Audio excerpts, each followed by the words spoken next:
ირანის მასშტაბით ანტისამთავრობო დემონსტრაციების ჩახშობისას დაღუპულთა რიცხვი 4000-ს აჭარბებს. ამერიკის შეერთებულ შტატებში ბაზირებული უფლებადამცველი ორგანიზაციები შიშობენ, რომ შესაძლოა რიცხვი გაიზარდოს, თუ ინტერნეტ ბლოკადის ფონზე ქვეყნიდან დამატებითი ინფორმაცია გამოვა. თავად ირანის ხელისუფლებას გარდაცვლილთა ზუსტი რიცხვი ამ დრომდე არ დაუსახელებია. თუმცა შაბათს ქვეყნის სულიერმა ლიდერმა აიათოლა ალი ხამენეიმ პირველად აღიარა, რომ პროტესტს რამდენიმე ათასი ადამიანი ემსხვერპლა. ამაში მან ბრალი ამერიკის შეერთებულ შტატებს დასდო.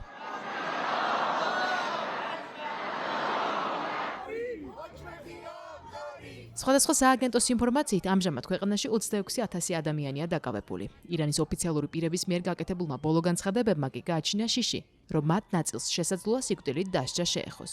მიუხედავად იმისა, რომ ამერიკის შეერთებული შტატების პრეზიდენტის დონალდ ტრამპის განცხადებით რეჟიმთან საუბრისას მიიღო იმის გარანტია, რომ ასე არ მოხდება. ვაშინგტონსა და თეირანს შორის ურთიერთობა კვლავ დაძაბულ სტადიაშია.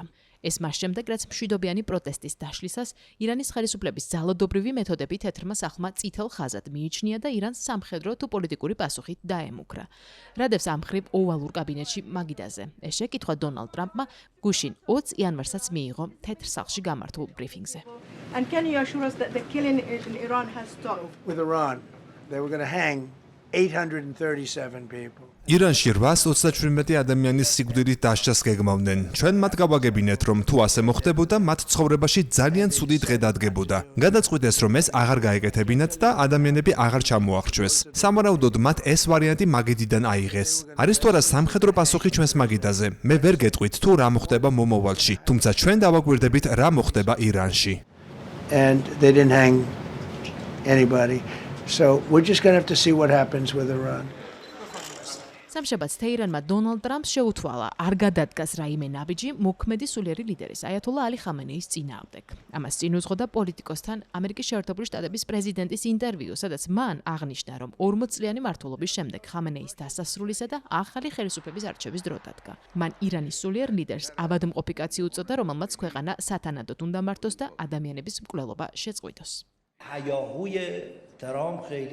ჩვენ არ ვაქცევთ ყურადღებას დონალდ ტრამპის ცარიელ მუქარას. მან იცის, რომ თუ ჩვენს ლიდერზე ვინმე ხელს აღმართავს, ჩვენ არამხოლოდ თამამად მოვკვეთთ ამ ხელს, არამედ მის სამყაროს ცეცხლში მოვაქცევთ და ეს უბრალო რიტორიკა არ გეგონოთ. ჩვენ მათ წავართმევთ ყველანაირი უსაფრთხოების განცდას. არ დავტოვებთ მათთვის ერთ უსაფრთხო ადგილსაც კი.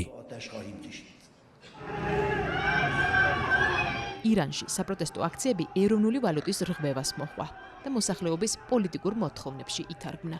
28 დეკემბრის შემდეგ ქვეყნის მასშტაბით მასობრივი დემონსტრაციები გაემართა თეოკრატიული რეჟიმის წინააღმდეგ, თუმცა მათ ჩასახშობად ირანის ხელისუფლებამ ძალადობას მიმართა, რის გამოც საერთაშორისო მასშტაბით მძიმე კრიტიკა დაიმსახურა. ირანელი ხალხის მხარდასაჭერად დემონსტრაციები მსოფლიოს არაერთ დედაქალაქში გაიმართა.